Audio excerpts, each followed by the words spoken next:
Mon thé avait refroidi depuis longtemps, mais je ne m'en étais pas rendu compte. Je fixais par la fenêtre le ciel gris d'octobre.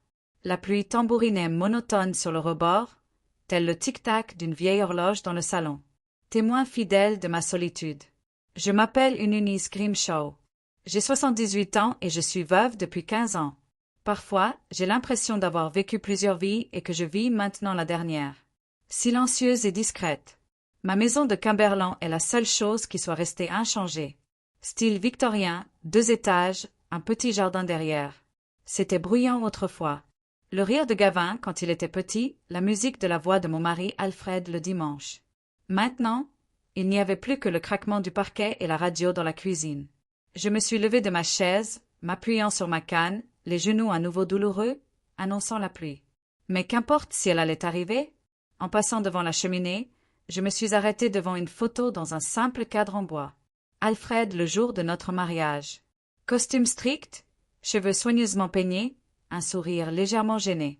Il travaillait comme ingénieur dans une usine locale, un homme peu bavard, mais fiable. Il aimait répéter. Pas avec des mots, mais avec des actes. Et en effet, il le faisait toujours. Réparer, construire, subvenir aux besoins. Que dirais-tu, Alfred? Murmurai-je en touchant la vitre poussiéreuse. Que dirais-tu de notre fils maintenant? Gavin est né 2 ans après notre mariage. Nous l'adorions, le gâtions, mais nous ne le gâtions pas. Du moins, c'est ce que je pensais. Il travaillait bien à l'école, était poli, rêvait de devenir ingénieur comme son père. Tout a changé quand Alfred est tombé malade. Un cancer du poumon l'a emporté rapidement et sans pitié. Gavin avait 37 ans à l'époque, travaillait déjà pour une compagnie d'assurance, marié à Laura. Je pensais que le chagrin nous rapprocherait, mais c'est l'inverse qui s'est produit. À l'enterrement, Gavin était distant. Je me souviens de lui debout près de la tombe, grand, mince, avec les traits de son père, mais sans son âme profonde. Lorsqu'ils ont descendu le cercueil, j'ai fondu en larmes, et il a regardé au loin, comme si ce qui se passait ne le concernait pas. Le soir, une fois les invités partis, je lui ai demandé si tout allait bien. Il a répondu, « Maman, j'ai 40 ans. Je ne suis plus un enfant. On ne peut pas s'accrocher au passé. » Je ne réalisais pas alors que c'était le début de la fin de notre intimité, de notre compréhension. 3 ans plus tard, Gavin a divorcé de Laura. C'était une femme douce, un peu naïve, sincèrement amoureuse de lui. Pourquoi ils se sont séparés, je ne comprenais pas vraiment. Gavin m'a seulement dit qu'ils avaient grandi ensemble. Ils avaient un fils, Case, qui avait 10 ans à l'époque. La garde était partagée, mais le garçon passait plus de temps avec sa mère. C'est à cette époque que j'ai commencé à remarquer un changement chez mon fils. Les appels sont devenus moins fréquents, les visites plus courtes. Quand il venait me rendre visite, il restait assis à fixer son téléphone ou parlait de travail, de promotion, de primes, d'une nouvelle voiture. Je me réjouissais de ses succès, mais je manquais de chaleur. Un jour, j'ai essayé de lui en parler. « Gavin, chéri, on est devenus de vrais étrangers », ai-je dit en versant du thé. Il a levé les yeux de l'écran du téléphone, perplexe. « De quoi parles-tu, maman? »« J'arrive. J'appelle. Que veux-tu d'autre? »« De l'attention, fiston. Une vraie attention. » Il a soupiré. Comme on soupire quand on parle à un enfant grinché. « J'ai trouvé un travail, maman. J'ai une vie. Je ne peux pas rester assise ici pendant des heures à parler des voisins ou de tes séries. Ce n'est pas ce que je veux dire. Tu sais, m'interrompit-il. Tu as toujours été comme ça, toujours plus exigeante que les autres.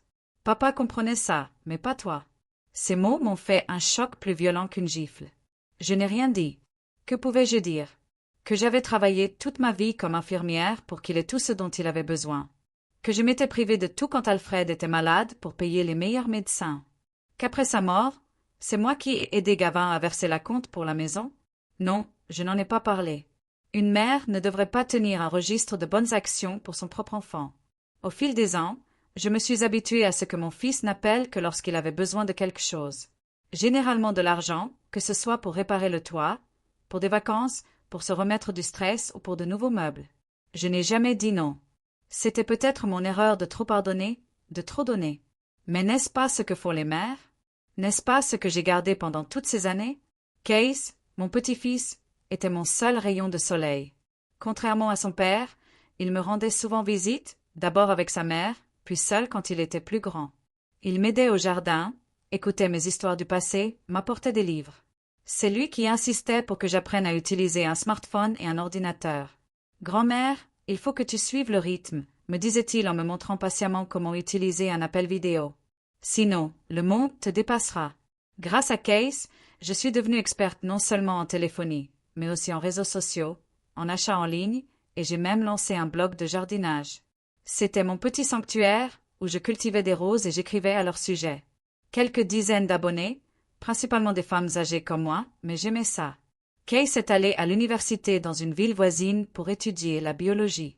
Il venait moins souvent, mais on se rattrapait avec les appels vidéo. Il parlait de ses études, de ses petites amies, de ses projets. Je voyais en lui ce qui manquait à son père, la sincérité, la gentillesse, l'écoute. Un jour, au printemps dernier, Case est arrivé avec une nouvelle inattendue. Grand-mère, papa va se marier. J'étais surprise. Après le divorce, Gavin a fréquenté plusieurs femmes, mais aucune de ces relations n'a duré longtemps. Avec qui? Jenny. Elle travaille chez le dentiste. Ils se fréquentent depuis 1 an, mais ils ont gardé le secret. Jamais rien dit à personne.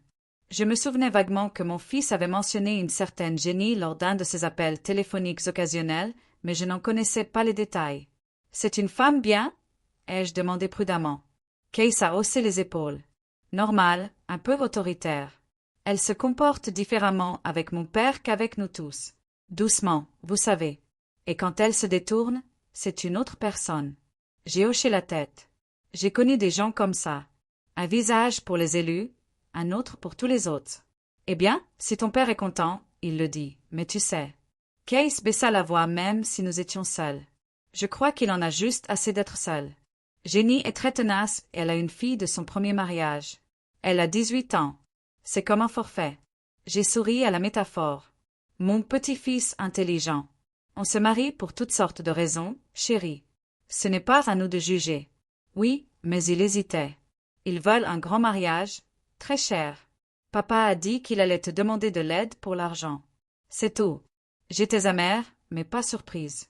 Bien sûr, Gavin ne s'est pas fait appeler. Il a envoyé son fils faire une reconnaissance. Grand-mère, tu n'es pas obligée, a continué Case, remarquant ma réaction. Tu as tes propres projets pour cet argent. J'ai balayé l'idée. Quel projet à mon âge? Une croisière autour du monde? J'ai essayé de sourire. L'argent est pour les vivants, pas pour les morts.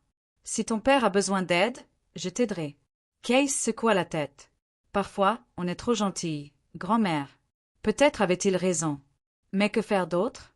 Refuser mon fils unique. De plus, j'espérais que le mariage nous rapprocherait. Peut-être que Jenny serait meilleure que Case ne l'avait décrite. Peut-être qu'elle rendrait Gavin heureux. Et un fils heureux, c'est tout ce qu'une mère peut souhaiter. Gavin appela une semaine plus tard. Sa voix était tendue et joyeuse, comme toujours lorsqu'il voulait demander quelque chose. « Maman, comment vas-tu?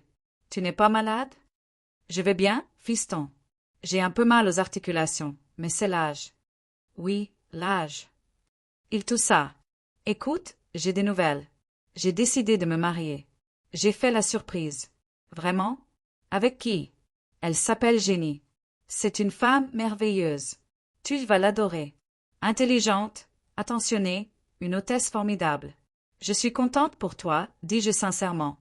Quand comptes-tu te marier? Il est resté silencieux. Dans 3 mois. Je sais que c'est rapide, mais on ne veut pas attendre. Et tu sais, maman. Une autre pause. On veut une belle cérémonie. Jenny mérite le meilleur. Bien sûr, j'étais d'accord. Toutes les mariées rêvent d'un beau mariage. Oh, il a toussé de nouveau. Tu sais, j'ai eu des difficultés financières cette année. Rénovation, nouvelle voiture. Combien te faut-il d'argent, Gavin? Je lui ai demandé directement. Il m'a donné un numéro. J'ai failli lâcher le téléphone. C'était 3 fois plus cher que prévu. C'est beaucoup, fiston. Je sais, maman, mais c'est un mariage. C'est une occasion unique. Enfin, c'est un deuxième pour Jenny, mais elle dit que le premier a été un fiasco. Elle veut faire les choses bien. Tu sais, louer le manoir Hilltop, inviter 100 personnes, musique live. Hilltop Manor est le lieu le plus cher de Cumberland. Une vieille demeure surplombant le lac. Incroyablement belle, mais incroyablement chère. Sans t'inviter? Ai-je demandé. Tu as autant d'amis? Enfin, pas seulement des amis, des collègues, des connaissances, la famille de Jenny. Il a hésité. Maman, Tu vas m'aider, n'est-ce pas? Je te rembourserai. Promis. On savait tous les deux qu'il ne le ferait pas. Tout comme il n'a jamais remboursé la maison, la voiture, les vacances. Mais j'ai dit oui parce que c'est mon fils. Parce que j'espère que ce mariage fera une différence, car que pouvais-je faire d'autre? D'accord, Gavin. Je vais aider. Merci, maman. Il avait l'air sincèrement soulagé. Tu es le meilleur. Jenny sera tellement heureuse. Après cette conversation, il m'a appelé plus souvent. Chaque semaine, parfois 2 fois. À parler des préparatifs, de Jenny, de sa fille Abby, j'avais l'impression que nous nous rapprochions à nouveau. J'en étais heureuse, cependant. Au fond de moi, je savais qu'il ne s'intéressait qu'à l'argent. 1 mois plus tard, Gavin arriva avec Jenny. C'était une jolie femme, les cheveux teints en blond, le maquillage éclatant et la manucure voyante. Elle souriait beaucoup, mais son regard restait froid. Elle parcourut la maison du regard, s'attardant sur l'horloge ancienne et le service à thé en argent, un héritage de ma mère. « Quelle belle chose, dit-elle. Ça doit me coûter cher. » Oui, répondis-je. Ils appartiennent à ma mère. Les antiquités sont chères maintenant, dit-elle nonchalamment. Nous prîmes le thé et parlâmes du mariage. Ou plutôt, ils parlèrent et j'écoutai. Jenny décrivit la robe, les fleurs, le menu. Gavin hocha la tête avec l'air de quelqu'un qui l'entendait pour la 100e fois, mais qui trouvait toujours cela fascinant. Je lui demandai si je pouvais faire autre chose que financer. « Oh, ne t'inquiète pas, une Eunice. » Jenny me tapota le bras. « À ton âge, mieux vaut se reposer. L'organisatrice du mariage et moi nous occupons de tout. Je ne suis pas si infirme, ai-je dit. Tu pourrais m'aider à placer les invités, ou je ne suis pas si infirme, ai-je dit. Non, non, non. C'est déjà prévu, m'a-t-elle interrompu. Viens et amuse-toi bien. Alors qu'il s'éloignait, Jenny m'a serré dans ses bras d'un air sec et formel. Nous sommes si heureux que tu sois à notre mariage, ma belle. Ça compte beaucoup pour Gavin. Quelque chose dans son ton m'a rendu méfiant, comme si elle me faisait une faveur en me laissant assister au mariage de son propre fils, un mariage que je payais. Après leur départ, je suis restée assise à la fenêtre un long moment, à regarder la pluie. Quelque chose me disait que ce mariage ne rendrait heureux ni Gavin ni moi, mais j'ai chassé ces pensées. Peut-être que j'avais tort. Peut-être que Jenny l'aimait vraiment. Peut-être que c'était juste difficile pour moi de laisser mon fils partir et d'accepter qu'il ait choisi une autre femme comme centre de sa vie. Case a appelé ce soir-là. « Comment s'est passée ta rencontre avec ta future belle-fille » demanda-t-il avec une pointe d'ironie. « C'était bien. Je ne voulais pas monter mon petit-fils contre son père. Elle est pleine d'énergie. » Case sourit. « C'est un mot pour dire ça. Grand-mère, sois prudente. Jenny s'est charmée quand elle veut quelque chose. Je n'ai rien à lui donner, à part de l'argent pour le mariage, dis-je. Et je le lui ai déjà promis. Ce n'est pas que de l'argent. » La voix de Case devint sérieuse. « Elle veut tout contrôler autour de papa, y compris toi. Je suis difficile à contrôler. » Je souris. « Je suis trop vieux pour ça. »« Je l'espère bien, » soupira Case. « Ne les laisse pas te manipuler, d'accord ?» Je le promis. Mais je réalisais déjà que quelque chose avait commencé, quelque chose que je ne pouvais pas arrêter. Comme une boule de neige dévalant une montagne, gagnant en vitesse et en masse, et je n'étais qu'un observateur, impuissant à changer sa trajectoire. Le téléphone sonna de nouveau. Le nom de Gavin résonna. Il voulait probablement me remercier pour l'accueil chaleureux ou me demander plus d'argent. Je pris une grande inspiration et appuyai sur le bouton de réponse. C'était une matinée nuageuse, mais il ne pleuvait pas. Une petite victoire pour mes articulations douloureuses. Je descendis lentement les escaliers, m'accrochant aux rampes. Aujourd'hui, c'était la première réunion avec l'organisateur du mariage. Gavin avait appelé hier pour dire que Jenny lui avait réservé un taxi pour venir me chercher à 10 heures. « Sois prête, maman. Ne sois pas en retard. »« Mademoiselle Potter est très occupée, » s'exclama-t-il précipitamment, comme si j'étais une enfant. J'aurais voulu lui rappeler que je n'avais jamais été en retard de toute ma vie. Ni pour travailler à l'hôpital, ni pour les réunions parents-professeurs, ni pour ses concerts à l'école. Mais je ne l'ai pas fait. J'avais souvent gardé le silence ces derniers temps dans mes conversations avec mon fils. À 9h30, j'étais prête. Une robe grise à col, une broche en perles, le cadeau d'Alfred pour ses 20 ans de mariage, des chaussures à talons bas. Je me suis regardée dans le miroir et j'ai attaché mes cheveux gris en un chignon soigné. Le taxi est arrivé à 10 heures précises. Le trajet jusqu'à Hilltop Manor a duré 20 minutes. Les rues familières de Cumberland, la ville où j'avais vécu toute ma vie, défilait. L'épicerie du coin, qui avait été une librairie et qui vendait maintenant du café. Le parc où le petit Gavin aimait nourrir les canards. L'hôpital où j'avais travaillé pendant 35 ans. Hilltop Manor m'accueillit avec sa façade majestueuse. Une demeure géorgienne du XVIIIe siècle, entourée d'un parc impeccable et surplombant le lac. Je me suis souvenu du chèque que j'avais fait à Gavin 2 semaines plus tôt et j'ai poussé un profond soupir. Toute ma vie, j'avais économisé pour les mauvais jours. Maintenant, ces économies me filaient entre les doigts. Jenny m'accueillit à l'entrée. Son maquillage impeccable, sa coiffure ondulée, sa robe beige moulante soulignant sa silhouette. Elle me faisait me sentir vieille et déplacée. Une Eunice, enfin. Elle a caressé l'air près de ma joue. Miss Potter et moi avons déjà commencé. Viens vite. J'aurais voulu dire que j'étais arrivée pile au bon moment, mais encore une fois, je suis restée silencieuse. Je n'aurais pas dû commencer la journée par des disputes. Gavin et une femme d'une quarantaine d'années en tailleur austère, probablement Miss Potter, nous attendaient dans le vaste couloir au sol en marbre et au lustre en cristal. Mon fils avait l'air tendu, comme s'il assistait à une réunion importante. Il m'a serré dans ses bras et m'a présenté à l'organisatrice. « Maman, voici Véronica. Potter, la meilleure organisatrice de mariage du comté. Véronica, voici ma mère, une Eunice Grimshaw. » Mademoiselle Potter m'a expliqué le concept. Un mariage moderne et élégant, avec quelques éléments traditionnels. La cérémonie sur la terrasse surplombant le lac, suivie d'un cocktail dans le jardin et d'un dîner dans la salle principale. Les couleurs étaient lavande, argent et blanc. Alfred, mon défunt mari, aimait toujours les roses blanches, ai-je remarqué. Quant aux fleurs, Jenny m'a lancé un regard étrange. Nous n'avons pas encore approuvé les roses, une Eunice. Ce n'est qu'une suggestion. Personnellement, je penche pour les fleurs. Nous sommes sortis sur une grande terrasse aux colonnes blanches. La vue était à couper le souffle. Une pelouse impeccable descendait jusqu'au lac, avec une légère brume au-dessus. C'est là que nous installerons l'arche pour la cérémonie. Mademoiselle Potter a indiqué le centre de la terrasse. Les chaises pour les invités seront disposées en demi-cercle. Après l'échange des vœux, les jeunes mariés descendront ces escaliers jusqu'au jardin où des cocktails seront servis. Et s'il pleut? Demandai-je. Le temps ici est imprévisible. Jenny leva les yeux au ciel, mais mademoiselle Potter répondit patiemment. Nous avons un plan B. En cas de mauvais temps, la cérémonie aura lieu au salon de musique. Dans la salle principale où le dîner était prévu, mademoiselle Potter déplia le plan de table devant nous. Nous proposons 10 tables rondes de 10 personnes, plus une table d'honneur pour les jeunes mariés et leurs familles proches. Qui sera assis à la table d'honneur? Demandai-je. Gavin, moi, ma fille Abby, mes parents, mon frère et sa femme, et 2 de nos amis les plus proches. Jenny répondit sans me regarder. Et moi? Demandai-je, surprise. Il y eut un silence gêné. Maman, il n'y a que 10 places à la table d'honneur, dit finalement Gavin. Nous pensions que tu serais plus à l'aise à table avec tes amis. Quels amis? J'étais perplexe. Tu as invité quelqu'un que je connais. Jenny et Gavin échangèrent un regard. Eh bien, on pensait que tu nous dirais qui inviter, dit mon fils d'un ton hésitant. Je n'ai nommé personne parce que tu ne l'as pas demandé.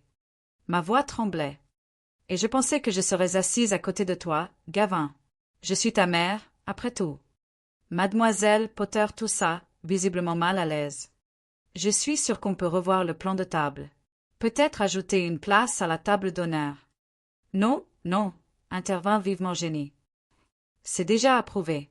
La symétrie est importante pour les photos. Une Eunice, tu te rends compte qu'un mariage, c'est avant tout le couple, n'est-ce pas? Je sentais les couleurs me monter aux yeux. Bien sûr, le mariage, c'est les jeunes mariés. Mais est-ce normal que la mère du marié s'assoie dans un coin avec des inconnus? D'accord, dis-je en essayant de sourire. Je peux m'asseoir où tu veux. Gavin poussa un soupir de soulagement, et Jenny sourit victorieusement. C'est parfait. En parlant d'invités, nous avons dressé une liste provisoire. Ma famille, mes collègues, mes amis, quelques clients importants de Gavin. Combien de personnes y a-t-il sur la liste? Demandai-je. 115, répondit Gavin en évitant mon regard. Mais tu as dit 100, j'étais stupéfaite. Chaque invité supplémentaire est une dépense supplémentaire. Une Eunice, ne sois pas si mesquine, dit Jenny comme pour me repousser. 15 personnes ne changeront rien. De plus, c'étaient des investisseurs potentiels dans l'entreprise de Gavin. Nouveau projet. Quand la conversation a tourné autour du choix des vins, J'ai osé. Et le champagne Lorraine? Il est d'excellente qualité, mais pas aussi cher que le cristal. Jenny m'a regardé comme si j'avais suggéré de servir du vinaigre aux invités. Lorraine? Vraiment? À mon mariage? Je le suggérais juste. J'ai haussé les épaules. Après tout, c'est une économie considérable. Une Nice? Jenny a baissé la voix. Si tu n'as pas les moyens de te payer un vrai mariage, dis-le. L'humiliation était plus douloureuse que la colère. Je n'ai pas dit que je n'en avais pas les moyens. J'ai simplement proposé une alternative raisonnable. Maman, s'il te plaît, a interrompu Gavin. Faisons confiance aux professionnels. À midi, nous avions terminé les préparatifs et sommes allés au restaurant pour le déjeuner. Jenny a immédiatement commandé une bouteille du vin le plus cher de la carte. J'ai compté mentalement combien d'autres gestes de ce genre je pouvais encore me permettre avant que mes économies ne soient épuisées. Au déjeuner, Jenny est devenue plus bavarde. Tu sais, une Nice, j'ai toujours rêvé d'un vrai mariage. La première fois, c'était si modeste, en ville. Salle, dîner pour 20 personnes. Mon mari a insisté pour économiser, mais maintenant je peux faire tout ce dont je rêvais. Sur moi, me suis-je dit, mais je me suis contentée de sourire poliment. Et ta robe? Ai-je demandé. L'as-tu déjà choisie? Oh, oui. Les yeux de Jenny se sont illuminés. Elle vient d'un créateur londonien. Ivoire brodé de cristaux, avec une traîne de 3 mètres. Impressionnant. Et toi, Gavin? Un costume sur mesure aussi. Mon fils est gêné. Bon, on y réfléchit. Il y a un tailleur à Londres. Bien sûr, le costume sera sur mesure. Tu ne peux pas venir en costume de magasin. C'est mauve. Jenny l'a interrompu. Alors que la voiture s'arrêtait devant chez moi, Jenny a dit, « Au fait, une Nice à propos de ta tenue. Que as-tu prévu de porter? » J'ai une robe bleue. Je l'ai portée au mariage d'une amie l'année dernière. Bleu? Ça ne va pas vraiment avec notre palette de couleurs. Il faudra que tu trouves quelque chose qui s'accorde avec l'argent ou un lavande très clair et qui ne soit pas si démodé sans tes cols et tes broches. J'ai ressenti une pointe de ressentiment. Mes cols et mes broches font partie de moi, de mon style. Bon, j'y réfléchirai. N'y pense pas, mais fais-le. Jenny esquissa un faux sourire. Les photos devaient être parfaites. Le soir, j'ai reçu un appel de Case. « Salut, grand-mère. Comment s'est passée la réunion avec l'organisateur? » Instructif, ai-je répondu évasivement. « Hilltop Manor est un endroit magnifique et hors de prix. Mon père m'a dit que vous aviez discuté du menu et des tables. Avez-vous aimé leurs idées? C'était, luxueux. Grand-mère, je connais ce ton. Qu'est-ce qui ne va pas? Rien de spécial. Je me sens juste un peu, en surpoids. Je paie le mariage, mais je n'ai pas mon mot à dire. Je suis surpris que mon père l'autorise. » Case semblait agacé. Il a toujours été doux, mais pas à ce point. Jenny le fait tourner en bourrique. Peut-être qu'il est juste amoureux, ai-je suggéré. On perd souvent la tête en amour. À 52 ans, après un divorce et 20 ans de vie solitaire. Non, grand-mère, c'est autre chose. Jenny est une femme manipulatrice. Case, chérie, ne t'inquiète pas. C'est leur jour. C'est leur décision. Non, grand-mère, ce n'est pas bien. Je vais parler à papa. S'il te plaît, ne fais pas ça, dis-je précipitamment. Je ne veux pas causer d'ennui. Tu ne causes pas d'ennui. Ce sont eux qui sont irrespectueux. Tu paies pour toute cette folie? Ils te traitent comme un invité indésirable. Le lendemain, mademoiselle Potter me donna le devis promis. Le total final était 30% plus élevé que prévu initialement. C'était presque tout ce qui me restait après des décennies d'économie. Presque tout ce que je pouvais laisser à Case en héritage. J'ai pris un stylo et j'ai signé un formulaire de consentement acceptant toutes les dépenses. Peut-être au moins cela me redonnerait-il une place dans la vie de mon fils. Les 2 semaines suivantes passèrent à un rythme effréné. Jenny appelait presque tous les jours avec de nouvelles idées, des exigences et des plaintes. Elle n'aimait pas la couleur des nappes. Elle avait dû changer le menu à cause d'allergies chez des invités importants ou d'un problème avec les musiciens. Un jour, elle appela, particulièrement irritée. « Une Nice, as-tu trouvé la tenue idéale? J'ai commandé une robe. Grise argentée, exactement comme tu le voulais. Grise argentée. On avait dit lavande. Non, Jenny, tu as dit argentée ou lavande très claire. J'ai choisi argentée. Mais ce n'est pas approprié. La mère du marié doit porter du lavande et celle de la mariée de l'argent. C'est tout le concept. Tu ne l'as pas mentionné avant. Ai-je fait remarquer? sentant mon irritation monter. La robe est déjà payée. Rends-la-moi, a dit Jenny. Et achète la lavande. Je suis sûre que tu trouveras quelque chose qui te convienne dans 2 semaines. J'ai pris une grande inspiration et compté jusqu'à 10. Jenny, j'ai déjà dépensé une somme considérable pour cette robe. Je ne la rends pas. Comment ça? Tu ne la rendras pas. Sa voix s'est élevée. Tu veux gâcher la composition? Les photos seront horribles. Je suis sûre que personne ne remarquera ce détail, ai-je dit calmement. Je vais remarquer. Il y eut un bruit, comme si Jenny frappait la table. Eunice, si tu veux vraiment soutenir Gavin, tu feras ce que je te dis. J'ai fermé les yeux. C'était ça. La manipulation dont Case parlait. Jenny utilisait mon fils comme moyen de pression. Bon, j'ai cédé. Je vais voir ce que je peux faire. Super. Le ton de Jenny est instantanément devenu doux. Je savais que tu comprendrais. Je t'enverrai des liens vers de bonnes options. 5 minutes plus tard, mon téléphone s'est mis à sonner d'alerte. Jenny avait envoyé des liens vers des robes de boutique londonienne. Elles coûtaient tout au moins 3 fois plus cher que ce que j'avais déjà acheté, et elles semblaient toutes trop jeunes pour une femme de mon âge. Décolleté profond, épaules dégagées, paillettes. Je ne l'ai pas appelé tout de suite. Au lieu de cela, je suis allée au centre commercial de la ville voisine et j'ai passé la journée à faire de magasin en magasin. Finalement, j'ai trouvé une robe modeste dans une douce teinte lavande, avec des manches longues et un col montant. Elle était élégante, adaptée à mon âge et à la couleur. J'ai pris une photo et je l'ai envoyée à Jenny. La réponse est arrivée 1 minute plus tard. On dirait les vêtements funéraires d'une vieille religieuse. Tu ne trouves rien de stylé?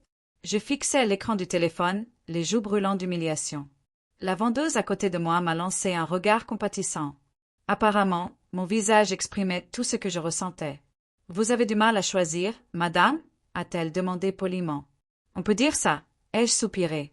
Ma future belle-fille pense que je devrais ressembler à une jeune fille de 20 ans à son mariage. La vendeuse a souri d'un air compréhensif. « J'ai quelque chose qui pourrait m'aller. » Elle fait partie de la nouvelle collection, pas encore exposée. Elle sortit une robe lavande à bordures argentées. Élégante, avec des manches 3/4 et un col discret, mais pas démodé. Juste en dessous du genou, en mousseline légère, rien de sophistiqué. Et elle est magnifique, dis-je sincèrement. Puis-je l'essayer? La robe me va parfaitement. J'ai pris une photo dans la cabine d'essayage et je l'ai envoyée à Jenny avec un petit message. Que dirais-tu de ça? J'ai mis un moment à obtenir une réponse. Finalement, le téléphone a bipé. Ça ira, mais les accessoires doivent être en argent. Pas de perles ni de broches démodées. J'ai montré le message à la vendeuse. Elle a levé les yeux au ciel. Votre belle-sœur a l'air d'être un vrai trésor, dit-elle ironiquement. Elle est pleine d'énergie, répondis-je avec diplomatie. Nous avons de superbes accessoires en argent, dit-elle en désignant une vitrine. Je peux trouver quelque chose qui ira avec votre robe. Finalement, j'ai acheté la robe et une parure en argent, un collier et des boucles d'oreilles modestes avec de petites améthystes. Ils s'harmonisaient parfaitement avec la lavande. La robe était de la même couleur et semblait assez moderne pour plaire à Jenny. Le soir, Gavin a appelé. Sa voix était tendue. « Maman, as-tu parlé à Jenny aujourd'hui? »« Oui, à propos de la robe, » ai-je répondu. « C'est déjà décidé, j'ai acheté quelque chose qui lui plaisait. »« Bien » a-t-il soupiré de soulagement. Elle avait paniqué toute la journée. « Tu sais, le mariage est dans 3 semaines. Tout le monde est à cran. »« Je comprends, » ai-je dit doucement. « Écoute, maman. » Il était silencieux. Je sais que Jenny peut être exigeante, mais elle a sa propre vision. Elle veut que tout soit parfait. Bien sûr, j'ai accepté. Et puis, il a encore hésité. On se disait que tu ne devrais peut-être pas venir à la répétition la veille. Ce serait très mouvementé et c'est difficile pour toi, avec tes genoux, de rester debout longtemps. Viens directement à la cérémonie, d'accord? J'ai senti mon cœur se serrer. J'étais exclue d'une autre partie du mariage. Comme tu veux, Gavin. Ma voix était ferme, même si, intérieurement, je bouillonnais de ressentiment.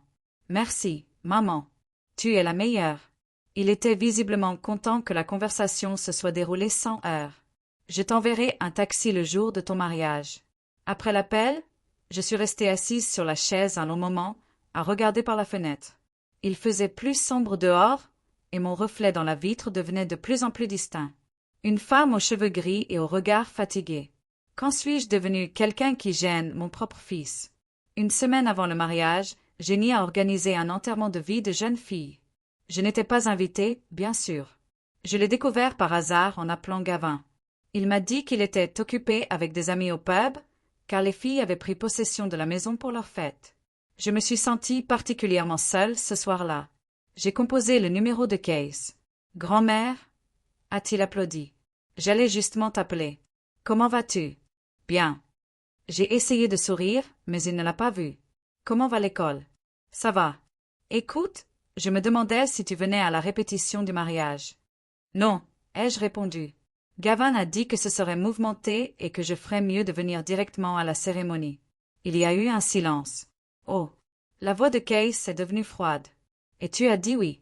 Que étais-je censé faire? Lui dire que tu es la mère du marié et que tu as le droit d'assister à la répétition du mariage que tu finances. Case s'est exclamé. Grand-mère, ils se servent de toi. Ils veulent ton argent, mais pas toi. Ces mots me blessèrent, même si je savais qu'ils disaient la vérité. Case, je ne veux pas causer d'ennui avant le mariage. Laisse les choses comme elles sont. Ce n'est pas bien, dit-il obstinément. Je vais parler à mon père. Non, ai-je failli crier. S'il te plaît, ne t'en mêle pas. Ça ne ferait qu'empirer les choses si tu faisais un scandale. Il accepta à contre-cœur, mais je sentais son ressentiment au téléphone. La veille du mariage, je n'avais presque pas dormi. Mes pensées tournaient autour de demain. Comment serais-je accueillie? Où serais-je assise? Devrais-je passer toute la soirée en compagnie d'inconnus? Gavin remarquerait-il ma présence, sauf sur les photos officielles? J'ai passé beaucoup de temps à me préparer le matin, à me coiffer soigneusement et à me maquiller légèrement. J'ai enfilé une nouvelle robe lavande et des bijoux en argent. Je me suis regardée dans le miroir et j'ai été surprise de constater que j'étais belle, élégante, digne. À l'heure convenue, le taxi s'est arrêté. J'ai vérifié une dernière fois le cadeau de lune de miel, une enveloppe contenant un chèque d'une somme conséquente, noué d'un ruban argenté, et j'ai quitté la maison. Le trajet jusqu'à Hilltop Manor m'a semblé plus court que la dernière fois. Ou peut-être étais-je simplement plongée dans mes pensées. En sortant du taxi, j'ai vu que les invités étaient déjà rassemblés sur la terrasse. Le temps était magnifique, ensoleillé, mais pas chaud. Une légère brise caressait les feuilles. Je me suis dirigée vers l'entrée, le cœur battant. Une journée s'annonçait, qui pourrait être le début d'une nouvelle relation avec mon fils et sa femme, ou la confirmation définitive que je n'étais rien de plus qu'un distributeur automatique de billets aux cheveux gris pour eux. Je me suis réveillée au premier rayon du soleil. Le ciel était dégagé devant ma fenêtre, comme si la nature elle-même avait décidé de créer un temps parfait pour le mariage de mon fils. Contre le conseil de Gavin de ne pas arriver tôt, j'ai décidé d'aller à Hilltop Manor 2 heures avant le début officiel de la cérémonie. Ce n'était pas par obstination. Je voulais juste aider, être utile, me sentir partie prenante du grand jour. J'ai réservé un taxi pour 9 heures du matin, même si les invités n'étaient attendus qu'à 11 heures. Tandis que le chauffeur chargeait mon petit sac à main dans le coffre, j'ai jeté un coup d'œil à ma maison. J'avais l'impression de partir pour longtemps, même si j'avais prévu de revenir le soir. Une étrange prémonition me serra le cœur, mais je la chassai. « C'est une belle journée pour un mariage », remarqua le chauffeur tandis que nous prenions la route. « Oui, il fait beau », ai-je acquiescé en lissant les plis de ma robe lavande. « Êtes-vous la mère de la mariée? » « Le marié ?» ai-je corrigé. « Oh, vous devez être très excité. Les fils, c'est spécial pour les mères. » J'ai simplement hoché la tête, refusant d'aborder les complexités de notre relation. Au lieu de cela, j'ai regardé par la fenêtre le paysage du Cumberland, me demandant comment la vie de Gavin allait changer après aujourd'hui. Serait-il plus heureux? Trouverait-il en Jenny une véritable partenaire? Et parviendrais-je à trouver ma place dans leur nouvelle famille? Le manoir Hilltop était déjà en pleine effervescence lorsque nous sommes arrivés. Des camionnettes de livraison étaient garées dans l'allée. Des ouvriers installaient des éclairages supplémentaires. Des fleuristes apportaient des paniers de fleurs. J'ai payé le taxi et me suis dirigée vers l'entrée principale. Un peu gênée. Peut-être que Gavin avait raison et que je n'aurais peut-être pas dû arriver si tôt. Dans le hall, j'ai croisé Mademoiselle Potter, qui avait l'air à la fois sereine et un peu anxieuse. En me voyant, elle a haussé les sourcils, surprise. « Madame Grimshaw, vous êtes très en avance.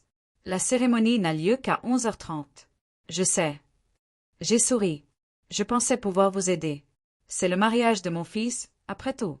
Mademoiselle Potter a jeté un coup d'œil à sa montre. « C'est très gentil de votre part, mais nous avons tout sous contrôle. » Les invités commenceront à arriver dans 2 heures. Vous aimeriez peut-être vous reposer à la bibliothèque.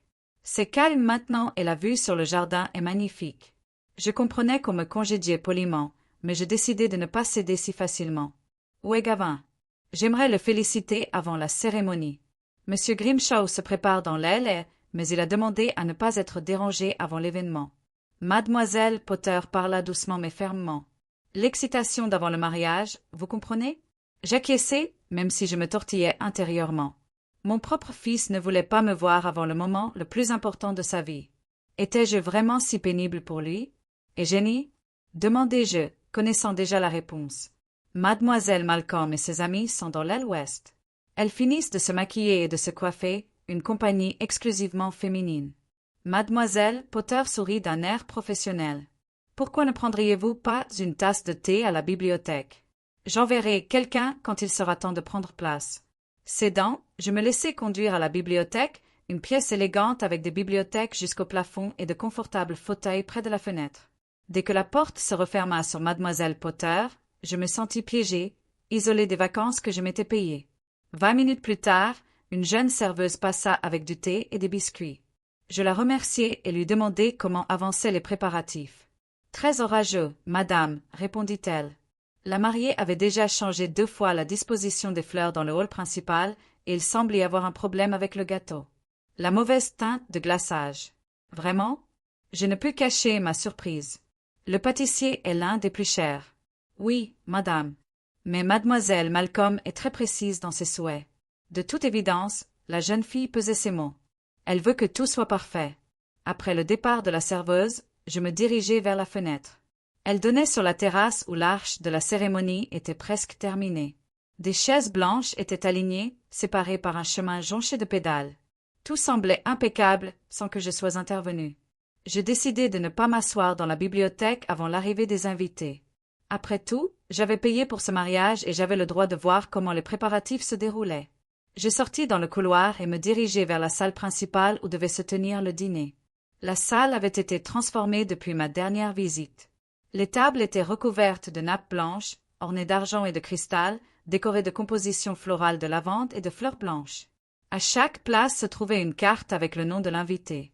Je trouvai ma table dans le coin le plus éloigné, comme je m'y attendais, près de la sortie vers la cuisine.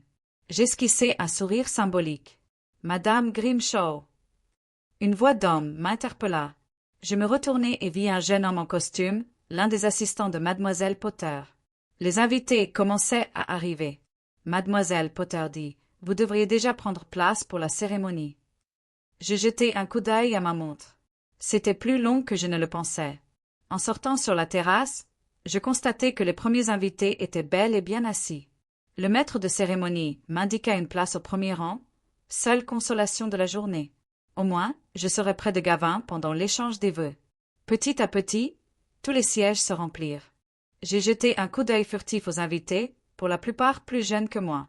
Beaucoup étaient visiblement riches, à en juger par les tenues et les bijoux. J'ai reconnu les proches de Jenny à leur air de famille, à leur même attitude assurée, à leur même regard scrutateur. Finalement, la musique a commencé et Gavin a marché jusqu'à l'hôtel dans un élégant costume qui devait coûter une fortune. Il avait l'air tendu mais beau. Mon cœur était rempli de fierté, quoi qu'il arrive. Son témoin, un collègue que j'avais croisé à quelques reprises lors de soirées d'entreprise, se tenait à côté de lui. Gavin a regardé la foule autour de lui. L'espace d'une seconde, nos regards se sont croisés.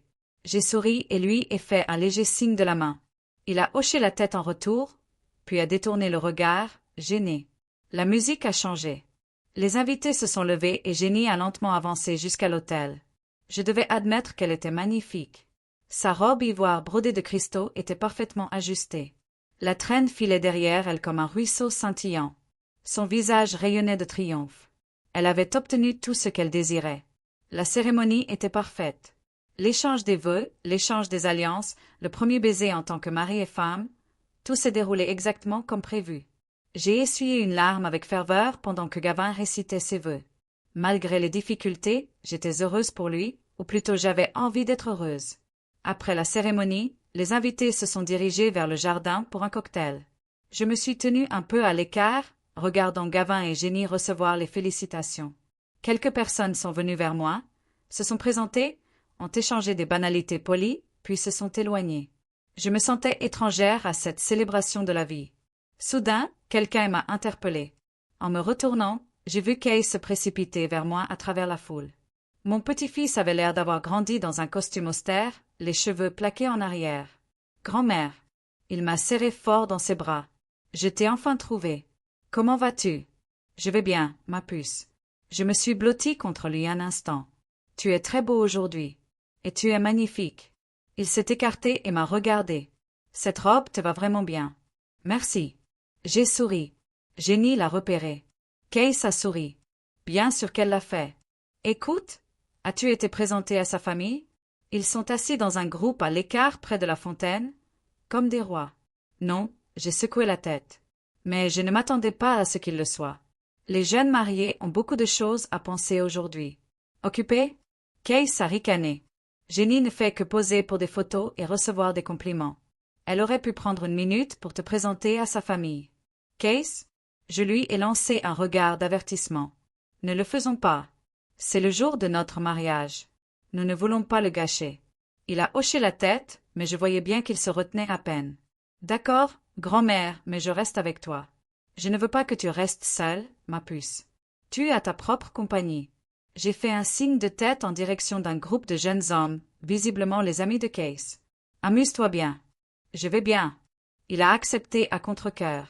Mais avant de partir, il a murmuré, « Si tu as besoin de quoi que ce soit, appelle-moi tout de suite. » Restée seule, j'ai décidé de traverser le jardin. Tout était décoré avec un goût impeccable. Fontaine, composition florale, lumière prête à briller le soir. Le coup de toute cette splendeur me fit frémir intérieurement, mais je me rappelai que je l'avais fait pour Gavin. La séance photo des jeunes mariés sembla durer une éternité. Le photographe les commandait comme un général en parade, les forçant à prendre diverses poses devant le décor pittoresque du domaine. Je les observais de loin, hésitant à m'approcher. À un moment donné, ils commencèrent à prendre des photos de groupe avec leurs proches. Je n'étais pas invitée.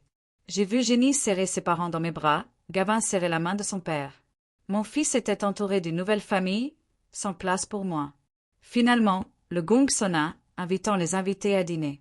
Je trouvai ma table au fond de la salle. Quelques invités plus âgés y étaient assis. Je supposais qu'il s'agissait de parents éloignés de Jenny, qui n'avaient pas non plus été invités à la table principale. Nous nous sommes présentés poliment, avons échangé quelques phrases sur le temps et la beauté de la cérémonie. Le dîner était exquis, les vins chers, le service impeccable, mais j'ai à peine remarqué le goût des plats. Toute mon attention était concentrée sur la table principale où Gavin et Jenny étaient assis, entourés de sa famille, riant et discutant comme de vieux amis. Mon fils ne m'a pas regardé une seule fois pendant tout le dîner. Après le dessert, le toast a commencé. Le père de Jenny, un homme bien en chair à la voix forte, a pris la parole le premier. Il a décrit sa fille comme une fille merveilleuse et sa chance d'avoir un gendre. Puis le témoin s'est avancé et a raconté des anecdotes sur Gavin. Tout le monde a été mentionné, les parents de Jenny, sa fille issue de son premier mariage, même le chien qui vivait avec eux. Pas un mot sur moi. Une fois la cérémonie terminée et les invités dispersés, j'ai ressenti un besoin urgent d'air frais. J'étais étourdie par le vin que j'avais bu et l'amertume de me rendre compte que j'étais inutile. Je suis sortie sur la terrasse où la cérémonie avait eu lieu quelques heures plus tôt. Les chaises avaient été retirées, mais l'arche de fleurs était toujours là, illuminée par une douce lumière. J'ai pris une grande inspiration dans l'air frais du soir. Soudain, j'ai eu envie de partir, de rentrer chez moi, d'oublier cette journée comme un mauvais rêve. Mais c'était impossible. J'ai dû attendre la découpe du gâteau, la première danse des mariés. J'ai dû sourire et faire comme si tout allait bien. Te voilà. La voix aigre de Jenny est venue de derrière moi. Je t'ai cherché partout. Je me suis retournée. Elle se tenait sur le seuil, rayonnante et belle dans sa robe de mariée. Mais l'expression de son visage ne correspondait pas à l'image d'une mariée heureuse. Ses sourcils se sont froncés, ses lèvres ont formé une fine ligne. Quelque chose ne va pas, Jenny? Ai-je demandé en essayant de garder mon calme. Qu'est-ce qui ne va pas? Elle s'est approchée de moi en se balançant sur ses talons hauts. Elle sentait le champagne. Tu as gâché mon mariage. Voilà ce qui s'est passé. J'étais perplexe. De quoi parles-tu? J'ai essayé de passer inaperçue toute la journée. Invisible. Elle m'a interrompu avec un rire amer. Tu es arrivé 2 heures en avance, à épier les préparatifs, à fourrer ton nez partout. Et maintenant tu viens pour attirer l'attention sur toi alors que tout le monde nous attend pour couper le gâteau. Génie, je prenais juste l'air. Ma voix tremblait. Je n'étais pas au courant pour le gâteau. Ne fais pas semblant. Elle a haussé le ton. Tu essaies de me gâcher la journée depuis le début. D'abord en te disputant pour un rien, puis en arrivant tôt le matin alors qu'on te l'avait interdit, et maintenant tu en fais tout un drame. Je la fixais, stupéfaite. Qu'était-il arrivé à ce doux sourire qu'elle avait adressé à son invité quelques minutes plus tôt? Une femme complètement différente se tenait devant moi. En colère, agressive, ivre. Génie, calme-toi. J'ai essayé de parler doucement. Je ne voulais rien gâcher. Tais-toi. A-t-elle crié si fort que plusieurs invités en terrasse se sont retournés. Je sais ce que tu fais. Tu as toujours fait ça. Gavin m'a raconté comment tu l'as contrôlé toute sa vie. Comment tu l'as étouffé de tes soins. J'ai senti le sang me quitter du visage. Mon fils a dit ça. Ce n'est pas vrai, ai-je dit doucement. Je n'ai toujours voulu que le meilleur pour lui. Le meilleur? Génie a ricané avec mépris. Tu voulais qu'il dépende toujours de toi, mais maintenant il m'a et tes manipulations ne marcheront plus. Un petit attroupement s'était formé autour de nous. Je pouvais voir les visages choqués des invités, entendre les murmures. L'humiliation était plus douloureuse que la colère. Génie, s'il te plaît. J'ai fait un pas vers elle en lui tendant la main. Ne faisons pas de scène. C'est ton jour. Ne me touche pas, recula-t-elle comme une lépreuse. Et oui, c'est mon jour. Un jour que tu essaies de gâcher par ta présence. Gavin apparut dans l'embrasure de la porte, alarmé par le vacarme. Que se passe-t-il? Son regard passa de moi à Génie. Ta mère? S'exclama Génie en me pointant du doigt. Elle est venue exprès pour perturber la découpe du gâteau, afin que tout le monde la cherche au lieu de profiter de la fête. Maman. Gavin se tourna vers moi. Son regard n'était pas compréhensif, mais agacé. Pourquoi es-tu là? Tout le monde attend. Je prenais juste l'air, répétai-je, les larmes aux yeux. Je ne savais pas qu'il te cherchait pour le gâteau. Tu vois? Génie s'agrippa au bras de Gavin. Elle est dans le déni. Une agressivité passive typique. Elle fait toujours ça. Tu l'as dit toi-même. J'ai regardé mon fils avec désespoir, m'attendant à ce qu'il réfute ses propos, qu'il dise qu'il n'avait jamais rien dit de tel, mais il est resté silencieux, et ce silence était plus éloquent que n'importe quelle parole. Gavin, ma voix était à peine audible. Tu crois vraiment ça? Il a détourné les yeux. Maman, on ne fait pas ça maintenant. Retourne dans le couloir. On oubliera cet incident. Oubliez.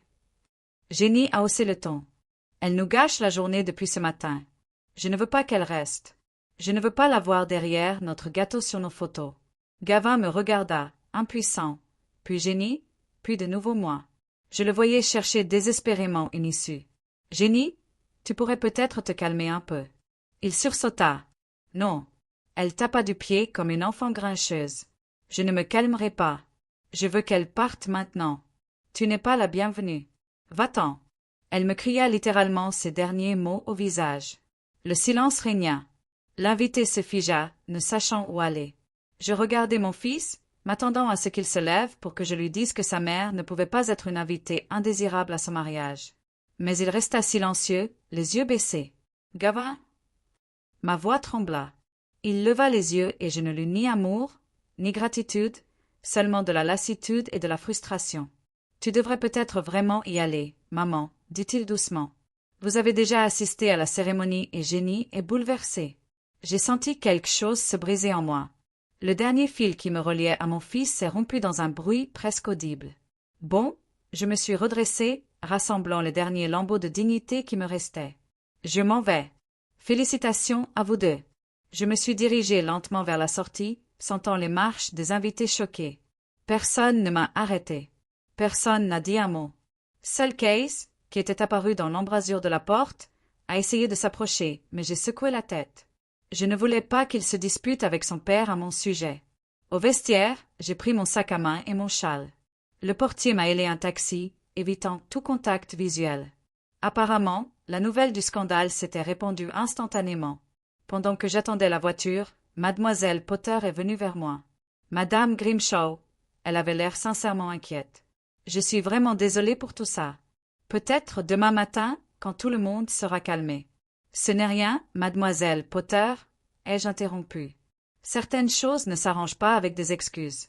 Mais les factures, balbutia-t-elle. Le décompte final. On en reparlera demain. J'ai souri avec lassitude. Pour l'instant, je voulais juste rentrer. Le taxi est arrivé 10 minutes plus tard. En m'éloignant, j'ai jeté un dernier coup d'œil aux fenêtres illuminées du Hilltop Manor. Là, les festivités continuaient, la musique, les rires, sans moi. C'était comme si je n'avais jamais existé dans la vie de Gavin. Le lendemain matin du mariage, je me suis réveillée tard. Mon corps me faisait mal comme si j'avais couru un marathon, même si je n'avais rien fait d'intense la veille. L'épuisement émotionnel, c'était ça. Dans les premières secondes après mon réveil, j'ai cru que tout ce qui s'était passé n'était qu'un mauvais rêve. Mais la réalité est vite revenue. Mon fils avait laissé sa nouvelle épouse me mettre à la porte du mariage que j'avais payé. Je me suis fait du thé, mais je n'avais pas d'appétit. Mon téléphone, éteint la veille, était posé sur la table de la cuisine. J'ai hésité avant de l'allumer. Je ne voulais pas entendre d'excuses, encore moins d'accusations, mais j'ai compris que tôt ou tard, je devrais assumer les conséquences de ma décision de ne pas payer le reste de mes factures. Mon téléphone a vibré, prenant des messages. 12 appels manqués et 8 messages. La plupart de Gavin, 2 de Case, et un d'un numéro inconnu, probablement de Mademoiselle Potter. J'ai décidé de lire les messages d'abord. « Maman, il faut qu'on parle. Appelle-moi quand tu verras ça. » C'était le premier message de Gavin envoyé tard hier soir. « Pourquoi tu ne réponds pas? C'est urgent. » Le deuxième message, 1 heure plus tard. « Grand-mère, ça va? Réponds, s'il te plaît. » De Case, envoyé vers minuit. Les autres messages de Gavin se faisaient plus insistants et irrités. « Maman, il y a un problème de facturation. L'administration dit que tu refuses de payer le solde. Est-ce un malentendu? Rappelle-moi immédiatement. Tu te rends compte de la situation dans laquelle tu nous as mis? Le dernier message est arrivé il y a quelques minutes. Je vais chez toi. J'arrive dans 30 minutes. J'ai soupiré. Gavin serait donc bientôt là. Je me demandais quel genre de mots il allait prononcer pour s'excuser ou m'accuser. Mais je connaissais déjà la réponse. Tandis que je me débarbouillais, me lavais le visage, me coiffais, enfilais ma robe de chambre, un plan se dessinait dans ma tête. Non, je ne paierais pas le reste du mariage. Mais ce n'était pas qu'une question d'argent. Je n'allais plus me laisser manipuler par la culpabilité ou le devoir maternel. Trop, c'était trop. Exactement 25 minutes plus tard, la sonnette retentit. Brusque, insistante. J'ouvris et vis Gavin. Il avait l'air épuisé. Chemise froissée, cernes sous les yeux, cheveux en bataille. Mais ce qui me frappa le plus, c'était son expression. Pas de remords, mais de la colère. Finalement, il lança, entrant sans y être invité, dans la maison. « Pourquoi n'as-tu pas répondu au téléphone? As-tu une idée de ce que tu as fait? » Je fermai la porte et me tournai vers lui, toujours calme. « Bonjour, Gavin. Contente de te revoir aussi. Maman, ce n'est pas le moment de faire des sarcasmes. » Il se passa nerveusement la main dans les cheveux. « On a de sérieux ennuis. L'administration du manoir Hilltop dit que tu refuses de payer le solde du mariage. Ils exigent le montant total d'ici la fin de la journée, sinon ils te poursuivront en justice. » J'ai haussé un sourcil. « Que veux-tu dire? » Et Gavin me regarda, perplexe. « Tu dois payer. Tu as promis. »« J'ai promis de payer le mariage de mon fils, où je serai le bienvenu, » dis-je calmement. « Mais comme ta femme m'a clairement fait comprendre que je n'étais pas le bienvenu. Et tu avais accepté. » Gavin rougit, non pas de honte, mais de colère. « Maman, tu es un adulte. » Jenny était nerveuse, a bu du champagne, a trop parlé. Ça arrive au mariage. On ne peut pas saboter un sabotage financier comme ça. Un sabotage financier? J'ai ri involontairement. C'est une façon intéressante de le dire. Comment appelle-t-on laisser sa femme humilier publiquement sa mère? Comment appelle-t-on prendre son parti? Je n'ai pas pris parti, haussa-t-il le ton. J'essayais de calmer la situation. En me renvoyant à la maison, j'ai fini pour lui. Une façon très efficace de le faire. Gavin se précipita vers le canapé et s'y laissa lourdement tomber, les bras autour de sa tête. « Maman, s'il te plaît. Je n'ai pas dormi de la nuit. Jenny est hystérique. Ses parents sont furieux. Si les factures ne sont pas payées, ce sera un scandale pour toute la ville. Pense à ma réputation. As-tu pensé à ce que j'ai ressenti quand tu as laissé Jenny me mettre à la porte? » demandai-je doucement. Il leva les yeux vers moi et une ombre passa dans ses yeux. Peut-être de la prise de conscience, peut-être du remords, mais ça s'est vite estompé. Écoute, je comprends que tu sois mal à l'aise. Je m'excuse pour Jenny. Elle était nerveuse, mais tu ne peux pas nous punir comme ça. C'est du chantage. Non, Gavin. J'ai secoué la tête. Ce n'est pas du chantage, ce sont des conséquences.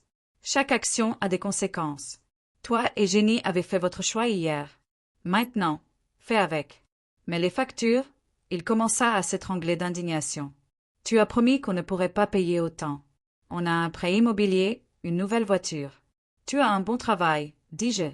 Jenny aussi. Tu t'en sortiras. Maman, tu ne comprends pas. Il se leva d'un bond. Ce n'est pas qu'une question d'argent. Si on ne paye pas, ce sera une honte. Tout le monde dira qu'on fait un mariage inabordable, qu'on est des escrocs. C'est vrai? Je l'ai regardé droit dans les yeux. Tu as fait un mariage avec un budget que tu ne pouvais pas te permettre. Tu m'as utilisé comme distributeur automatique, puis tu m'as jeté dehors quand je suis devenu gênant. Ce n'est pas juste. Gavin frappa du poing contre le mur. On ne t'a pas utilisé. Tu as proposé ton aide. Si, j'ai accepté, parce que je voulais faire partie de ton bonheur. Mais à la place, j'ai eu droit à de l'humiliation. Gavin prit une grande inspiration, essayant visiblement de se calmer. Lorsqu'il reprit la parole, sa voix était plus basse, plus judicieuse. « Maman, je comprends que tu sois contrariée, mais soyons rationnels. Pense aussi à ta réputation. Si tu ne peux pas, on dira que tu es une vieille femme radine et vindicative. » Je souris involontairement. Il est passé à la manipulation. C'est prévisible. Peu m'importe ce que les gens disent, Gavin. À mon âge, ça devient remarquablement insignifiant. Et Case? Il a changé de tactique. Tu le mets dans une situation terrible. Il sera pris entre deux feux. Laisse Case en dehors de ça, dis-je d'une voix plus dure. Il n'a rien à voir avec ça. C'est mon fils, s'exclama Gavin. Et ton petit-fils? Tu détruis notre famille avec ton égoïsme. C'était ça, le mot que je m'attendais à entendre. Égoïsme. Toute ma vie, j'ai donné du temps, de l'argent, de l'amour. Et chaque fois que j'ai essayé de fixer des limites, on m'a accusé d'égoïsme. Je me demande, dis-je doucement, quand j'ai donné mes dernières économies pour tes études, était-ce de l'égoïsme?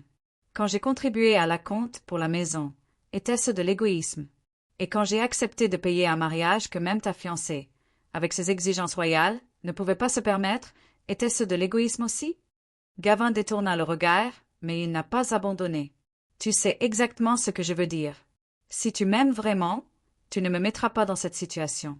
Tu paieras tes factures et oublieras l'incident d'hier soir. Non, ai-je dit fermement. Je ne paierai pas et je n'oublierai pas. Il m'a regardé comme s'il me voyait pour la première fois. Sérieux? Tu es vraiment prêt à me gâcher la vie à cause de ton ressentiment. Je ne gâche pas la tienne, Gavin. J'ai secoué la tête. Si quelques milliers peuvent te gâcher la vie, tu devrais peut-être revoir tes priorités. Il a attrapé la veste qu'il avait jetée sur le dossier de la chaise. Tu sais quoi? Jenny avait raison à ton sujet. Tu as toujours été comme ça. Froid, calculateur, autoritaire. Tu ne m'as jamais vraiment aimé. Tu n'aimais que le pouvoir que l'argent te donnait. Ces mots ont fait plus mal qu'une gifle, mais je ne l'ai pas montré. Si ça peut te rassurer, Gavin, ai-je dit doucement. Mais nous connaissons tous les deux la vérité. La vérité? Il a ri amèrement. La vérité, c'est que tu es jaloux. Jaloux d'avoir trouvé une femme qui m'aime, d'avoir ma propre vie. Tu ne supportes pas ça, alors tu essaies de tout gâcher. Va-t'en, Gavin. J'ai pointé la porte du doigt avant qu'on dise tous les deux quelque chose qu'on regretterait. Oh, je ne le regretterai pas. Il s'est dirigé vers la sortie. Je dis enfin ce que je pense depuis des années. Tu sais, après la mort de mon père, tu es devenu insupportable. Toujours à fouiner dans ma vie, à essayer de tout contrôler. Si j'ai supporté ça, c'était uniquement pour l'argent. Ouais, j'avoue que c'était ton foutu argent. Mais tu sais quoi? Ça n'en vaut pas la peine. Je préfère vivre endetté qu'avec une pierre autour du cou comme toi. Il a claqué la porte si fort qu'une photo encadrée est tombée du mur. Le verre s'est brisé, symboliquement. C'était notre photo de famille. Moi, Alfred et le petit Gavin en pique-nique. On souriait tous. J'ai ramassé le cadre, retirant délicatement la photo de sous les éclats. Étrangement, je n'ai pas senti de larmes. Il y avait un vide intérieur et un étrange soulagement en même temps. C'était comme si un furoncle qui couvait depuis des années avait enfin éclaté, libérant tout le pu. 1 heure plus tard, Case m'a appelé. « Grand-mère, ça va ?» Papa vient de te quitter. Il est furieux. Je vais bien, ma puce, ai-je répondu. Et c'était la vérité. Mais ton père n'a pas l'air d'aller bien. Il m'a appelé en hurlant quelque chose à propos des factures et de ton refus de payer. La voix de Case semblait inquiète. C'est vrai? Oui, ai-je répondu simplement. Je ne paierai pas le reste des factures du mariage. Après la façon dont ils t'ont traité, je peux les comprendre. La voix de Case semblait approbatrice. Mais papa est paniqué. Il dit que Hilltop Manor menace de les poursuivre en justice s'ils ne paient pas d'ici demain. Qu'ils paient eux-mêmes. J'ai dit qu'ils en avaient les moyens. Ils devront peut-être reporter leur lune de miel aux Maldives ou vendre une de leurs voitures, mais ils s'en sortiront. Grand-mère Case a hésité. Je suis totalement de ton côté. Ce qu'ils ont fait est impardonnable. Mais ne penses-tu pas que cela pourrait mener à une rupture totale de notre relation? J'ai soupiré. Chérie, notre relation s'est brisée hier quand ton père a laissé sa femme me mettre à la porte du mariage. Tout le reste n'est que conséquence. Tu as probablement raison, a-t-il acquiescé tristement. C'est juste que je ne veux pas être pris entre deux feux. Et tu ne le feras pas, ai-je dit fermement. Je ne te mettrai jamais dans cette situation. Tu peux parler à ton père comme avant. Ma relation avec lui est une chose. La tienne en est une autre. Merci. Il a soupiré de soulagement. Écoute, je veux venir te voir ce week-end, juste pour être ensemble. D'accord. Bien sûr, chérie. Jean serait ravi. Après avoir parlé à Case, j'ai décidé d'éteindre mon téléphone pour un autre jour. J'avais besoin de temps pour réfléchir à la suite. Je n'avais aucun doute que Gavin et Jenny n'abandonneraient pas leur tentative de me faire payer, que ce soit par la manipulation ou les menaces. Le lendemain matin, on a sonné à la porte. J'hésitais à l'ouvrir, soupçonnant Jenny de vouloir faire une nouvelle scène. Mais en regardant par la fenêtre, je vis une femme d'âge moyen en tailleur. Une inconnue. « Madame Grimshaw » demanda-t-elle lorsque j'ouvris la porte. « Je m'appelle Elizabeth Norris et je représente l'administration du manoir de la colline. »« Entrez, mademoiselle Norris. » L'invité a entré. « J'attendais votre visite. » Elle parut un peu surprise par mon calme, mais se reprit rapidement. « Madame Grimshaw, nous avons un problème avec le paiement du mariage de votre fils. D'après nos archives, vous aviez accepté de payer tous les frais, mais hier, vous avez refusé d'effectuer le paiement final. J'aimerais clarifier les choses. » Je lui indiquai une chaise. « Thé, café? »« Non, merci. » Elle s'assit et posa le dossier sur ses genoux. « Madame Grimshaw, je crois comprendre qu'il y a eu un incident. Mademoiselle Potter m'en a informé, mais d'un point de vue légal. »« Légalement, interrompis-je, je n'ai signé aucun contrat avec le manoir de la colline. Les arrangements étaient verbaux entre mon fils et moi. J'avais accepté de payer le mariage sous certaines conditions qui n'ont pas été respectées. Par conséquent, je ne me sens pas obligée de payer le reste. » Mademoiselle Norris fronça les sourcils. « Mais vous avez versé un acompte. »« Cela implique seulement que j'ai versé un acompte, » répondis-je calmement, qui, soit dit en passant, n'est pas remboursable, comme vous le savez sûrement. Donc, Hilltop Manor n'a subi aucune perte. Le solde est substantiel. Elle ouvrit le dossier et me montra la facture. Votre fils et sa femme prétendent ne pas pouvoir le payer. C'est leur problème. J'ai haussé les épaules. Ils ont commandé les services. Ils les ont obtenus. Ils devraient payer. Madame Grimshaw. Mademoiselle Norris a changé de tactique. Je comprends votre contrariété, mais pensez à la réputation de votre famille. Si la facture n'est pas payée, nous serons obligés d'aller au tribunal. Ce sera une affaire publique. Je ne m'en soucie pas, répondis-je honnêtement. À mon âge, la réputation est la dernière chose dont on doit se soucier. Soupira-t-elle, ne s'attendant visiblement pas à une telle rebuffade de la part d'une femme plus âgée. Très bien, Madame Grimshaw. Je transmettrai votre position à la direction, mais je dois vous prévenir que si la facture n'est pas réglée d'ici la fin de la semaine, des poursuites judiciaires seront engagées. Je comprends. J'ai hoché la tête. Bonne chance. Après le départ de Mademoiselle Norris, j'ai ressenti une étrange paix. Toute ma vie, j'avais eu peur des conflits, essayant de plaire pour être bien. Mais maintenant que je n'avais plus rien à perdre, je pouvais enfin me permettre d'être honnête. Et c'était, libérateur. Ce soir-là, la sonnette retentit à nouveau. Cette fois, c'était Jenny seule, sans Gavin. Elle était très différente de ce qu'elle était au mariage. Pas de maquillage, des vêtements simples, les yeux baignés de larmes. « Eunice » commença-t-elle sans la saluer. « Il faut qu'on parle. »« Entrez, Je reculai, la laissant entrer. Elle entra dans le salon et s'arrêta, tripotant nerveusement la bandoulière de son sac. « Écoutez, je suis venue m'excuser pour mon comportement au mariage.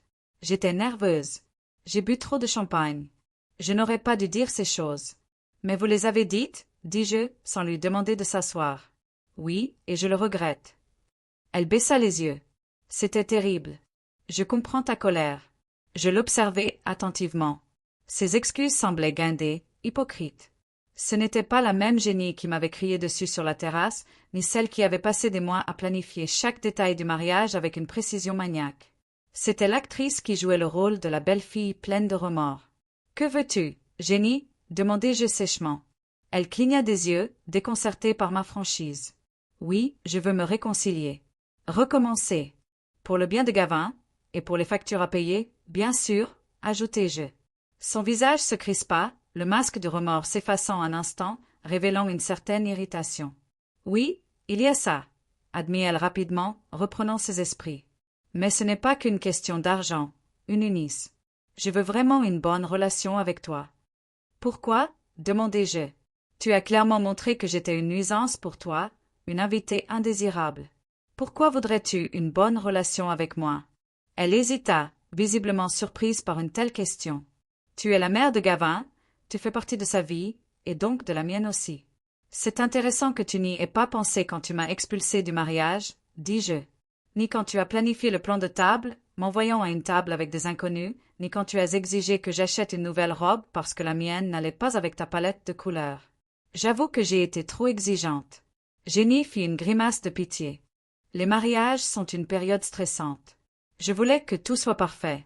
Et maintenant, tu veux que je paie pour cette perfection. J'ai terminé pour elle. Elle déglutit, luttant visiblement contre l'envie de dire quelque chose de dur. Oui, une Eunice. J'espère que tu paieras les factures comme promis.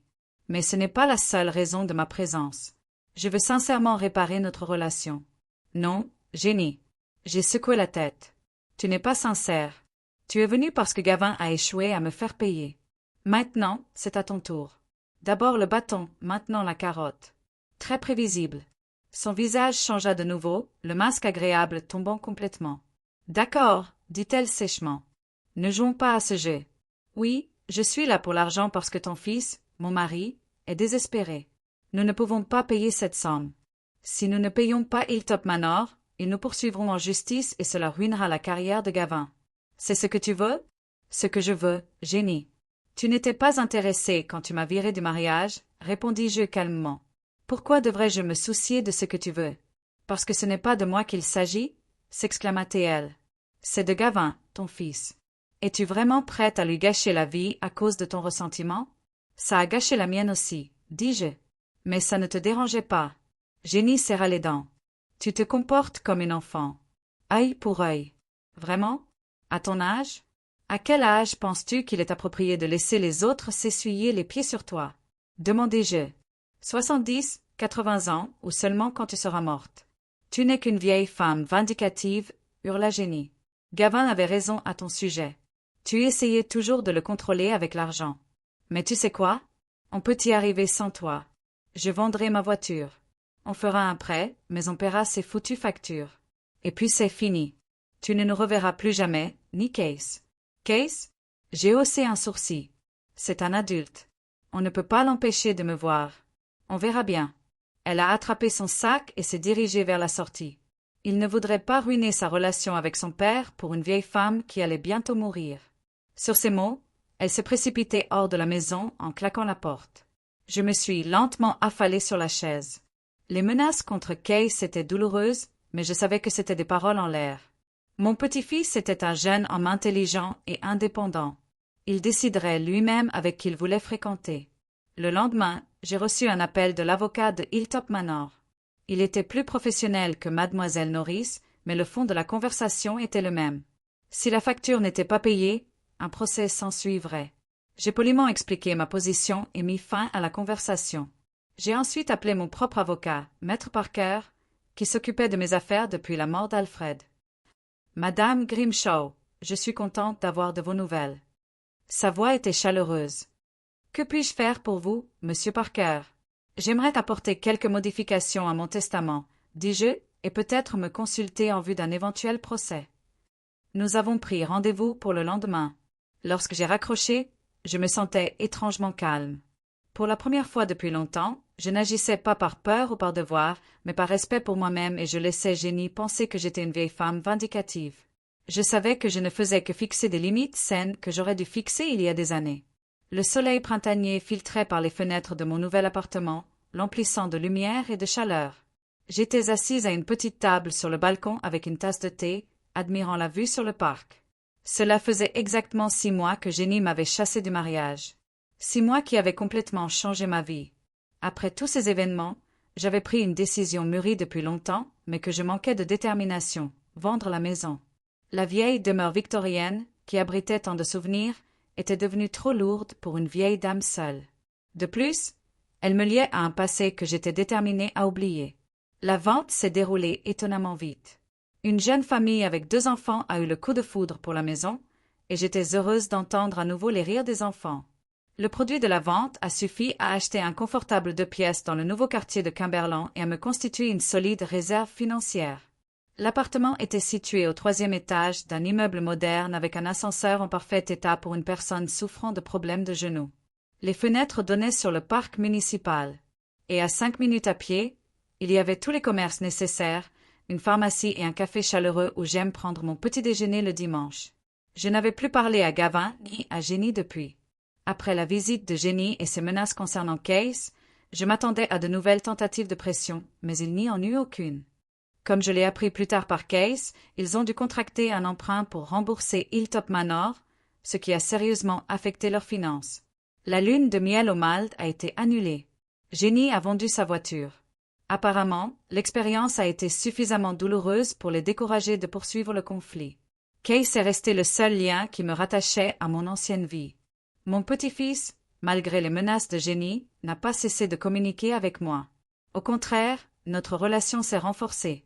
Il venait régulièrement le week-end, m'aidait au déménagement, me présentait à ses amis. Parfois, nous parlions pendant des heures de ses études, de ma nouvelle vie, de livres, du monde. Tu sais, grand-mère, m'a-t-il dit lors d'une de ses visites, je ne t'ai jamais vue aussi libre. Je l'ai regardé avec surprise. Libre? Oui, a-t-il hoché la tête en m'aidant à ranger les livres sur les nouvelles étagères. Tu étais un peu tendu, comme si tu attendais toujours quelque chose. Mais maintenant, c'est comme si tu avais déployé tes ailes. Ces mots m'ont fait réfléchir. En effet, malgré mon âge et tous ces bouleversements, je me sentais plus légère, plus calme. C'était comme si je m'étais débarrassée du poids que j'avais porté toute ma vie. Une nouvelle vie exigeait un nouvel environnement. Je me suis inscrite à un cours d'informatique pour personnes âgées à la bibliothèque locale. Grâce au cours de Case, j'avais déjà des bases, mais je voulais les améliorer. À ma grande surprise, j'ai rencontré beaucoup de personnes intéressantes de mon âge, avec des histoires et des expériences similaires. Nous avons particulièrement tissé des liens avec Doris, une ancienne professeure de littérature, veuve comme moi. Elle habitait à proximité et nous avons rapidement commencé à nous promener ensemble, à aller au cinéma, au café du dimanche. C'était une compagnie agréable. Sans prétention, sans attente, juste 2 femmes partageant leurs expériences de vie. Tu sais, Eunice, m'a-t-elle dit un jour alors que nous étions assises au parc à regarder les enfants jouer. J'ai toujours pensé qu'il était trop tard pour commencer quelque chose de nouveau à notre âge, mais tu m'as fait changer d'avis. J'ai souri en regardant une petite fille essayer de faire voler un cerf-volant.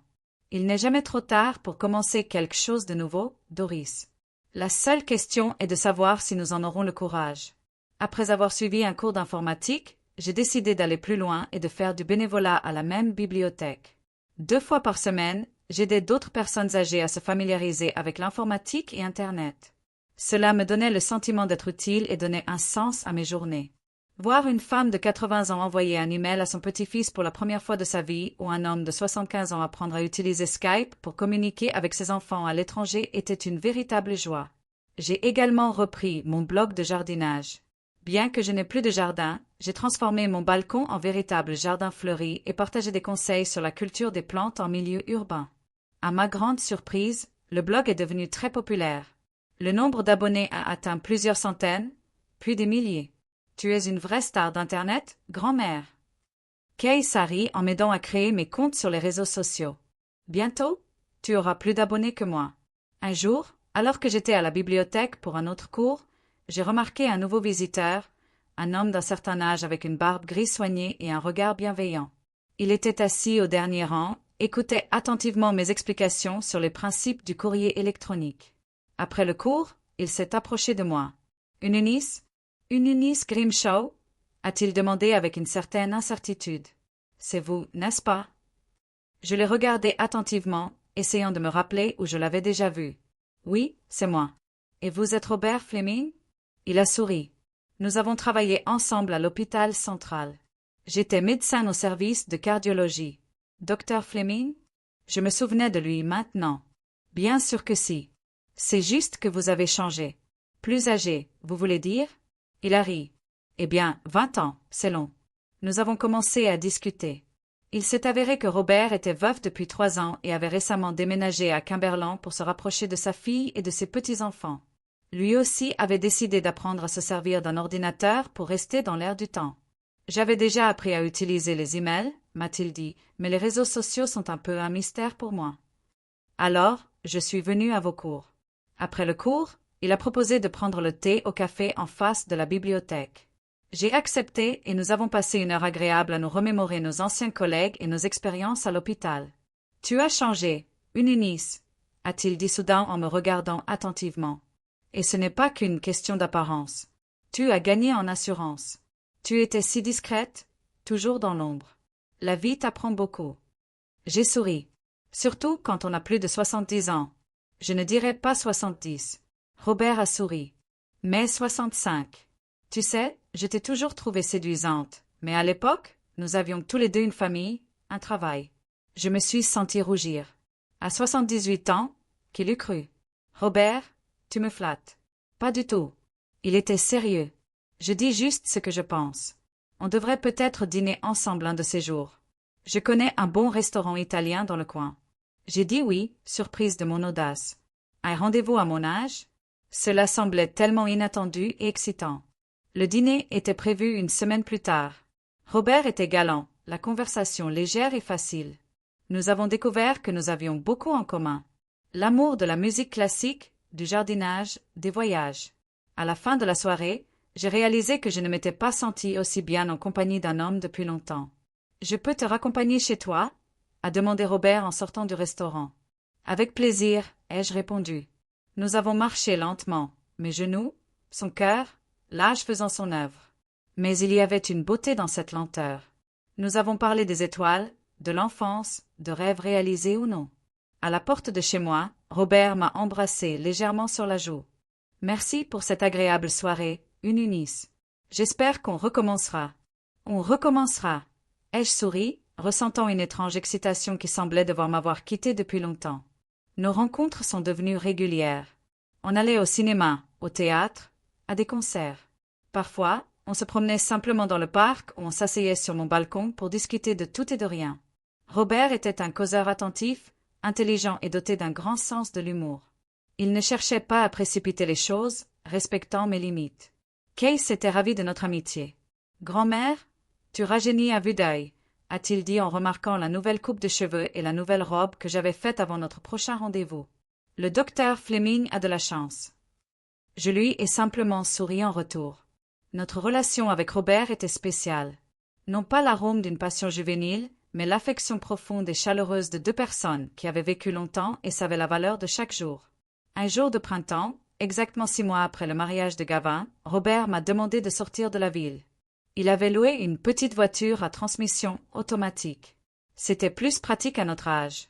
Nous sommes partis tôt le matin, alors que la ville commençait à peine à s'éveiller. La journée promettait d'être chaude et ensoleillée. Robert conduisait avec assurance malgré son âge. Nous avons quitté Cumberland et emprunté une route pittoresque menant à la côte. « Où allons-nous » ai-je demandé en regardant le paysage par la fenêtre. « Tu verras. » Robert eut un sourire énigmatique. « C'est une surprise. » 1 heure plus tard, nous arrivions dans un petit village de pêcheurs. Des ruelles étroites, des maisons blanches aux volets bleus, l'odeur de la mer dans l'air. Tout cela créait une impression d'un autre monde, loin de l'agitation de la ville. Robert gara la voiture sur une petite place et m'aida à m'en sortir. « Ma sœur habite ici, » expliqua-t-il. « Elle a une petite maison avec vue sur la mer. Elle voyage en Europe actuellement et elle me l'a proposé quand je le voulais. Nous avons remonté une rue escarpée jusqu'à une maison blanche sur une colline. La vue depuis la terrasse était à couper le souffle, la mer immense scintillant sous le soleil printanier. C'est magnifique ici, souffle léger, incapable de détacher mon regard de l'horizon où le ciel se confondait avec l'eau. Je pensais que ça te plairait. Robert se tenait à côté de moi, me touchant légèrement le bras. Quand j'étais enfant, nous venions ici chaque été avec mes parents. Cet endroit m'a toujours procuré un sentiment de liberté et de paix. Nous avons passé une merveilleuse journée à marcher le long du rivage, à ramasser des coquillages et à déjeuner dans un petit restaurant qui servait des fruits de mer d'une fraîcheur exceptionnelle. Robert racontait des histoires de son enfance et je partageais des souvenirs de voyage avec Alfred et le petit Gavin. En me souvenant de mon fils, je ne ressentais plus la douleur aiguë que j'éprouvais autrefois, seulement une légère tristesse pour ce qui aurait pu être, mais qui n'a pas été. J'acceptais la réalité telle qu'elle était, et cette acceptation m'apportait la paix intérieure. Le soir, assis sur la terrasse avec un verre de vin léger, nous regardions le soleil se coucher lentement dans la mer, colorant le ciel et l'eau de nuances dorées et violettes. Eunice. Robert se tourna vers moi, le regard grave. J'aimerais te demander quelque chose. Mon cœur bat plus fort, je ne sais pas pourquoi. Oui. Ma sœur m'a proposé de garder la maison pendant son séjour en Europe. It's at least Simont, I tukt. Mais bjude like to spend the summer here with me. I stared at him, trying to comprehend the suggestion. You mean moving here? Not permanently, he asked to clarify. Just for the summer. It's a nice climate, the sea, fresh air. Your knees will feel better. I'll enjoy your company. I've been thinking to spend the summer by the sea, away from the bustle of the city, with a man who has become dear to me over this month. 6 months ago, he wouldn't have dared to take such a step. But now, what about my apartment? What about volunteering? He asked practically. The apartment can be closed for the summer. Robert smiled. And volunteering? You could do online counseling. The internet is great here. He looked at the sea at the sunset sky, then at Robert, his keen face, his attentive eyes, his grey beard. And suddenly, he realized that he wanted this. He wanted new experience, new impression, new feeling. Yes, he said simply. He'd like to spend the summer here. H.E.S. smile was brighter than the setting sun. You make me happy, Eunice. We watched the last ray of the sun disappear over the horizon, and he talked about how amazing life is. At 78, he was starting a new chapter without fear, without regret, with an open heart. Returning to Cumberland in the evening, he felt a strange peacefulness. It was as if all the pieces of the puzzle were finally falling into place. He didn't know what the future would bring, but he was ready to embrace it with all its joy and challenge. At home, he had a message from Case waiting for me. He was going to come over for the weekend. He decided to tell him about my plan for the summer. I'm sure they'd be happy for me. Getting ready for bed, he went to the window. The city was twinkling with lights like a reflection of a starry sky. Somewhere out there in one of the houses lived my son and his wife. Perhaps someday our paths would cross again. But now he was grateful to FAT that he had found the strength to break free from the circle of toxic relationship. That he had found new friends, new interest, new feeling. Getting rid of toxic relationship had opened the door to a peaceful and dignified old age. He was finally living for himself, not for other people's expectation. And that was the most valuable gift he could give himself. Thank you, Alfred, he whispered, looking up at the star. You always said he was stronger than he talked. He finally believed it. I fell asleep. He talked of the sea, of the summer hours, of Robert, about the new chapter of my life that was just beginning. And that took fired my at with warmth and